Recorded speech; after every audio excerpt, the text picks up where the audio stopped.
It's Tuesday, January 9th. I'm Josie Duffy Rice. And I'm Tre'vell Anderson, and this is What a Day, with a message to the producers of the just-announced Purple Rain musical. Yeah, cast us. Tre'vell and I would be absolutely perfect as the kid in Apollonia. Who is who, Josie? There is a right answer. It will be revealed once they cast us, and people pay top dollar to find out. Absolutely. $150. Every single night, minimum.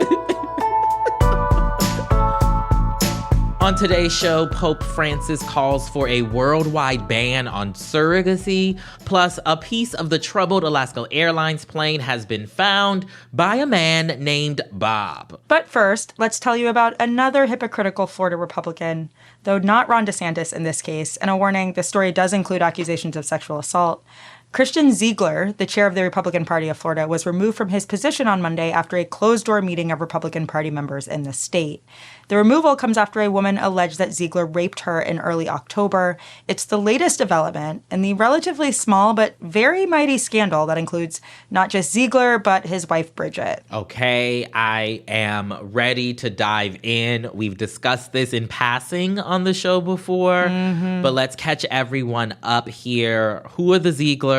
What are they known for? So the Zieglers have been a really big deal in Florida Republican circles for a while now. They are super MAGA, huge supporters of Trump. In fact, they were at the famed January 6th rally in D.C. Of course. And they've had a lot of influence on Republican politics in Florida. So they've actively supported all of the awful policies we've seen get passed in the state, from Don't Say Gay to anti-immigration legislation to punishing Disney for being too woke or whatever that was about. Christian has been chairman of the state Republican Party since February of 2023. And meanwhile, his wife, Bridget, is a co-founder of Moms for Liberty, the right-wing education organization that seems to believe it is immoral for students to learn about slavery or gay people. She's also a member of the Sarasota, Florida School Board, where she's helped usher in a very conservative agenda. Okay, got you. These people, they are big deals in Florida, MAGA circles. I understand that. But how exactly did they become national news? Yeah, because we can't afford to learn about every big deal Florida MAGA person. There's just not enough time in the day. But they have kind of become a big deal beginning when Christian was accused of rape last fall. His accuser alleged that she had been in a, quote, long-standing consensual three-way sexual relationship with Christian and Bridget, which they've both admitted at this point. And according to the woman, the three of them had plans to have sex in early October, but when Bridget couldn't make it, the alleged victim tried to cancel, saying in a text, quote, "Sorry, I was mostly in it for her." So, according to the police report, minutes after canceling, she discovered Christian at her apartment door. He just sort of showed up. And she says he entered her home and proceeded to rape her. Now, Christian has denied these allegations. He claims that the encounter between him and the woman was consensual. But Instagram DMs between the two indicate that he tried to kind of deflect and minimize the situation in the weeks after. And he tried to meet up with her, claiming he was, quote, worried about her. She responded, quote, "Hell no, not after what you did to me." Christian has not been charged yet, but he is under investigation. Wow. Okay. So this incident, it happened in early October. These allegations came out soon after. What's happened in the months since? Yeah, so despite calls for him to resign, Christian has been fighting like absolute hell to keep his job. He has repeatedly compared himself to Trump, claiming that they're both fighting false accusations of sexual assault, and therefore, I don't know, he should be president. I'm not sure, where that logic ends. But regardless, the Florida Republican powers that be have actually not really stood by him since the accusations came to light. Governor Ron DeSantis, U.S. Senators Rick Scott, Marco Rubio, and U.S. Representative Matt Gaetz, among others, have said publicly that he should resign. And you know what, Tre'vell? If Matt Gaetz says you have taken sexual assault too far, allegedly, that's not the side of Matt Gaetz you want to fall on. Yeah. In December, party members stripped Christian of his powers and of his salary. He ended up making $1 a year after they stripped him of his salary, and he was not allowed to hire anybody, fire anybody, speak on behalf of the GOP, raise money. Basically, he was chairman in name only. And they warned him that he'd be removed if he didn't resign. But nevertheless, he persisted. And As of yesterday, he is no longer chairman of the party in Florida. Okay. Seems warranted to me. Appropriate. Seems like, yeah. What about his wife? Has she faced any backlash? Is she still leading the school board? What's going on with her? Yeah, Bridget has faced backlash. She is not being accused of rape, but lots of people are justifiably disgruntled at the gulf between her personal life and her politics. I mean, look, what consenting adults do in their personal lives is their business. I know we agree. But the brazen hypocrisy has got a fair amount of people upset on both sides, Democrats and Republicans. I mean, this is a woman who has made her living essentially calling the LGBTQ community immoral and inappropriate, all the while she's doing what she's been doing, which, again, her business, unless she's trying to punish other people for doing what she's doing. So in December, she resigned from her role as vice president of school board programs at a conservative nonprofit. Also in December, a Moms for Liberty chapter in Pennsylvania split with the national group, with the chairman saying it's hard to advocate for parental rights when the co-founder is caught up in this scandal, which I would push back on Moms for Liberty advocating for parental rights in any good way. Right. But not wrong about the scandal. But still, Bridget has resisted calls to resign from the Sarasota School Board, despite overwhelming pressure from not just Democrats, but Republicans. In December, the other 4 board members, including multiple board members who were appointed by Ron DeSantis, passed a resolution calling for her to vacate her position. She's still there, though, and as one Florida LGBTQ plus advocate stated, quote, participation in same-sex activity is not shameful. However, Bridget Ziegler has done this while simultaneously denigrating our community and working overtime to instill policies that directly marginalize us. That hypocrisy is unacceptable. So that kind of says it all, and that is your recap of some major drama down in Florida thus far. And I'm sure we will have more drama to dive into soon. But thanks for that, Josie. Now on to a story about the Pope and why he and the Catholic Church are against surrogacy. On Monday, Pope Francis, a.k.a. Big Daddy Pope, as I like to call him, not to be confused with Papa Pope of scandal fame, of course, he named the practice of surrogacy right alongside war and terrorism as a threat to peace and humanity, calling for surrogacy to be banned globally. He said, quote, I consider despicable the practice of so-called surrogate motherhood, which represents a grave violation of the dignity of the woman and the child based on the exploitation of situations of the mother's material needs. Listen. War and terrorism are those sort of things you just can't go being like, this is like war and it's not. It's not. Those are not. It's not. Just let's work on your analogies. So can you explain to me, like, is the Pope not busy? Does the Catholic Church need more to do? Like, why does he care about this? So here is some important context. Pope Francis has been known to rail against consumerism. Now, that is important context because while many of us may be looking at surrogacy as, you know, a positive, right? Because it allows people who can't or don't want to carry to otherwise be able to birth their kids. The Pope is looking at all of this quite differently, though. He sees surrogacy as something that has not only commercialized procreation, but as a practice that disadvantages and exploits poor women in particular. In the past, the Pope has actually called surrogacy, quote unquote, uterus for rent, which is a phrase, by the way, used by a lot of right-wing and conservative politicians worldwide, including Italy's Prime Minister Giorgia Meloni. More on her in a moment. And in case you were wondering, the church also opposes in vitro fertilization, in part because of their conceptions of reproduction that are limited to, you know, a man and a woman shaboinging. Well, don't tell the Zieglers that. But I just want to say, also, surrogacy takes a lot of different forms. So lots of people have their own surrogate agreements with loved ones, et cetera. Like, it doesn't just mean this, like, monetary exploitation in the way that it seems like it's being framed here. Right. And this is, like, a really conservative position, especially for a pope that just a few weeks ago extended blessings to same-sex couples, because obviously some same-sex couples use surrogacy as a way of having their own families. So it feels like a little doesn't add up. Yeah, so, let's talk about it. Let's break it down. First off, the surrogacy market, and I hate to really call it that, but here we are. The surrogacy market had a value of over $14 billion in 2022. That's according to Global Market Insights. Mind you, that's $14 billion for a practice that is actually already illegal in many parts of the world, like Italy, for example. It, of course, is not illegal in many of these United States that we live in. And so this has led to many folks engaging in forms of what's called fertility tourism to be able to access these costly procedures and arrangements. Surrogacy can cost prospective parents anywhere from $100,000 to over $300,000. So, maybe Big Daddy Pope does have a bit of a valid critique on the commercialization point there. And I know many of y'all watch Little Fires Everywhere, so you know how this thing can, turn out in a lot of ways. If you want to come for capitalism, let's chat, but... Let's just do it, right? Fairly narrow, yeah. Yeah, well, you also mentioned that this position by the Pope doesn't necessarily match with some of the more progressive things he has said as of late. To catch people up, yes, while we were on break a couple weeks ago, the Vatican said that Pope Francis had allowed priests to bless same-sex couples. It was described in the New York Times as, quote, an innovative contribution to the pastoral meaning of blessings.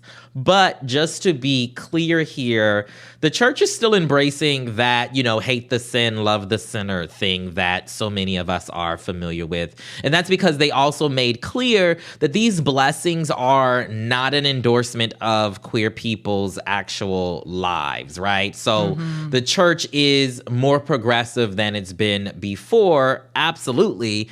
But is the church really waving the inclusion flag? Not quite, No. Also, in looking at the way some of the more recent anti-surrogacy laws in places like Italy have been used specifically to target queer couples, it also might be a bit hard to only see this as, the Pope standing up for poor women. But this is also the guy who likened abortion to, quote, hiring a hitman to resolve a problem. So, maybe we need to, level our expectations just a little bit. Yeah, I fear we've forgotten that the Catholic Church has just been behind the times. Yeah. Constantly throughout history.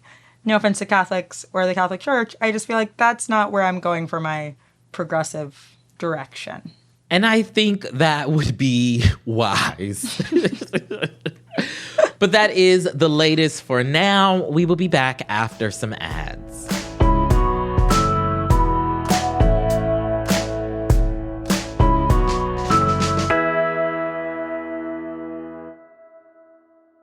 What A Day is brought to you by ZBiotics. After a night out on the town, it can be hard to bounce back the next day. Well, now there's ZBiotics. ZBiotics pre-alcohol probiotic drink is the world's first genetically engineered probiotic. So how does it work? Well, alcohol gets converted into a toxic byproduct in the gut.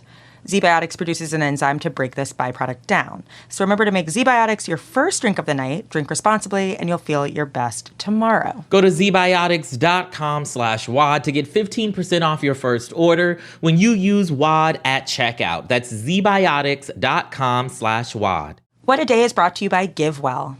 I know that it can be hard to tell if your donations are really making a difference, and that is where GiveWell comes in. GiveWell wants as many donors as possible to make informed decisions about high-impact giving. Yes, if you've never donated through GiveWell before, you can have your donation matched up to $100 before the end of the year or as long as matching funds last. To claim your match, go to givewell.org and pick podcast and enter What A Day at checkout. Make sure they know that you heard about GiveWell from What A Day to get your donation matched. Again, that's givewell.org to donate or find out more.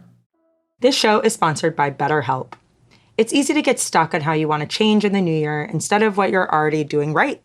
Therapy helps you find your strengths so you can make resolutions stick. Yes, we have told y'all time and time again about the importance of therapy. And trust me, you're going to really want your therapy once we hit 2024. So just go ahead and get started right now, okay? Let's do it now, because it's looking like a roller coaster, And if you're thinking of starting therapy, give BetterHelp a try. It's entirely online. It's designed to suit your schedule. Just fill out a questionnaire to get matched with a licensed therapist. Celebrate the progress you've already made and that you could make. Visit BetterHelp.com/WAD today to get 10% off your first month. That's BetterHelp, HELP.com/WAD.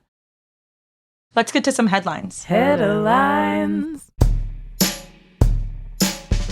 Starting with a few frankly concerning updates on the investigation of the Boeing 737 MAX 9 incident. First, United Airlines said yesterday that preliminary inspections revealed some loose bolts on door panels of multiple of its MAX 9 planes. Those are the planes that were grounded after last Friday's incident. And second, the Alaska Airlines plane that experienced the mid-flight blowout was actually restricted from flying to Hawaii before this incident because a pressurization warning light lit up 3 different times since just last month. So the company prevented the craft from flying over water in case the light turned on again and the plane needed to return to an airport. That's what the chair of the National Transportation Safety Board, Jennifer Homendy, said during a news conference Sunday night. And Homendy said those lights were reported, tested by maintenance, and then reset. She also said it's unknown if there's any correlation between the pressurization lights and Friday's incident. And lastly, we want to give a shout out to Bob Sauer of Portland fame, who found the panel that flew out of the Alaska Airlines plane and into his backyard. Here's Homendy once again. Bob contacted us at witness@ntsb.gov with 2 photos of the door plug and said he found it in his backyard. Thank you, Bob. Thanks, Bob. The door panel will now be examined by investigators to try to find out how the incident happened. You know, finally, a good moment in culture for men named Bob. Shout out to the Bobs. Now to the 2024 campaign trail. President Joe Biden was in my hometown yesterday, Charleston, South Carolina, trying to gain much-needed support from Black voters in order to win re-election. The president gave a speech from the pulpit of the Emmanuel African Methodist Episcopal Church, often called Mother Emanuel. The church is also the site where 9 Black parishioners were killed by a white supremacist back in 2015. Take a listen to what the president said during his speech. The word of God was pierced by bullets of hate, of rage, propelled by not just gunpowder, but by a poison. Poison that's for too long haunted this nation. And what is that poison? White supremacy. Okay, let me just say somebody coached Joe Biden very well giving a speech in front of a Black congregation.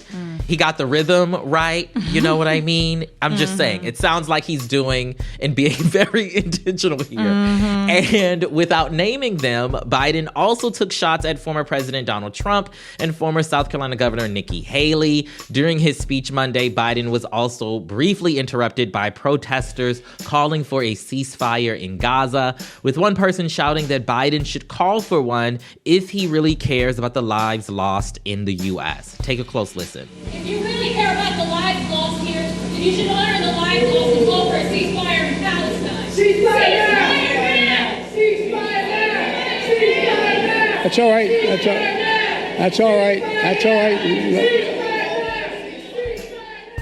The audience then started shouting 4 more years, and Biden went on to say, quote, "I understand their passion," and that he was quietly working to, quote, "significantly get out of Gaza." The U.S. just launched its first space mission designed to land softly on the moon since 1972, but some technical difficulties could jeopardize whether or not it reaches the lunar surface. On Monday, the aerospace company Astrobotics launched one of its commercial spacecrafts in Florida. Everything went fine with liftoff, but hours after the launch, the company noticed an issue with the rocket's propulsion system that turned it away from the sun mid-flight. This is a huge problem because the spacecraft needs solar energy to keep it running. Thankfully, Astrobotics said they were able to reorient the ship's solar panels to charge it up, but this is just the first part of the ship's journey to the moon. The spacecraft is expected to land on the lunar surface on February 23rd, and the mission is all a part of NASA's larger goal to get astronauts back on the moon for the first time since the Apollo missions. And finally, the Golden Globes recap I don't want to give, but I must. In the film categories, Christopher Nolan's Oppenheimer won big, taking home the awards for Best Drama Motion Picture, Best Director, Best Lead Actor, and more. Lily Gladstone became the first Indigenous person to win Best Actress for her role in Killers of the Flower Moon. This is for every little res kid, every little urban kid, every little native kid out there who has a dream. And Hayao Miyazaki won his first Golden Globe for his latest film, The Boy and the Heron, more than 40 years after he made his directorial debut. In the TV categories, Succession was named Best Drama Series. Kieran Culkin took home his first ever Golden Globe for his role as Roman Roy. And he took time in his acceptance speech to say this to his competitor, Pedro Pascal. Suck it, Pedro. Sorry. Mine. Ayo Edebiri also won her first Golden Globe, winning the title of Best Actress in a Comedy Series for her performance in The Bear. But the biggest takeaway of the night was that Joe Coy should never host an award show. The comedian ended up taking on the role of MC for the Globes after several celebrities passed on the opportunity, but his performance was not well received. Many people took issue with his supposed jokes that he made in his monologues because many of them came off as sexist, like this one. Oppenheimer is based on a 721-page Pulitzer Prize-winning book about the Manhattan Project. Barbie is on a plastic doll with big boobies. Yikes. Not great. Not funny. Really not funny. And when Coy noticed that many of his lines weren't landing during the show, he went on to say this. Yo, I got the gig 10 days ago. You want a perfect monologue? I wrote some of these, and they're the ones you're laughing at. So, I guess we have to give him credit, right, for taking the job, 10 days prior. But there's something to be said, right, about a guy throwing his writers under the bus right after a historic months-long Hollywood writers strike. Maybe he should not have, ad-libbed that. I agree. And I also just feel like you don't need 10 days to think of a better joke than boobies on Barbies. You need 10 minutes. You need 10 seconds. I feel like most of us could do better in 10 seconds. Are you making a pitch to host the next Golden Globes again, Josie? I am absolutely making a pitch to co-host it with you and Cat Williams. That was your idea earlier. Yes. I love this idea. I will not make a single boobies joke. I won't do it. That's the Josie Duffy Rice promise. And those are the headlines. One more thing before we go. Vote Save America is about to kick it into high gear, so now is the perfect time to get yourself some VSA gear. VSA has a new look for 2024, and the brand new tees and crew necks are perfect for wearing to your next volunteer shift or just around the house while you rant about gerrymandering to your dog. Plus, 100% of the profits from the Vote Save America collection will go to support Vote Save America and other organizations working to give Americans the education and tools they need to have an impact. Head to crooked.com/store to see VSA's new look. That is all for today. If you like the show, make sure you subscribe, leave a review. Thanks a lot, Bob, and tell your friends to listen. And if you're into reading and not just the growing list of hypocritical Republicans like me, it's so long, y'all. What a Day is also a nightly newsletter. Check it out and subscribe at crooked.com/subscribe. I'm Tre'vell Anderson. I'm Josie Duffy Rice. And in karaoke, we kill at Purple Rain. Listen, it's a crowd pleaser. What can I say? It is. I'm confident that the people who have seen me do karaoke would pay $150 to see me do it on stage. Why not? Why not?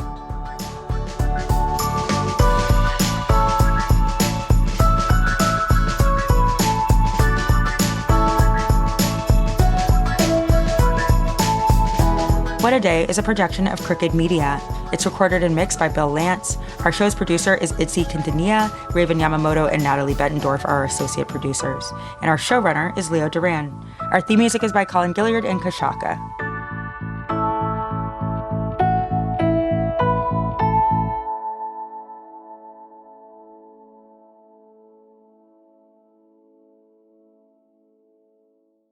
The Angie's List you know and trust is now Angie, and we're so much more than just a list. We still connect you with top local pros and show you ratings and reviews, but now we also let you compare upfront prices on hundreds of projects and book a service instantly. We can even handle the rest of your project from start to finish. So remember, Angie's List is now Angie, and we're here to get your job done right. Get started at Angie.com. That's ANGI, or download the app today.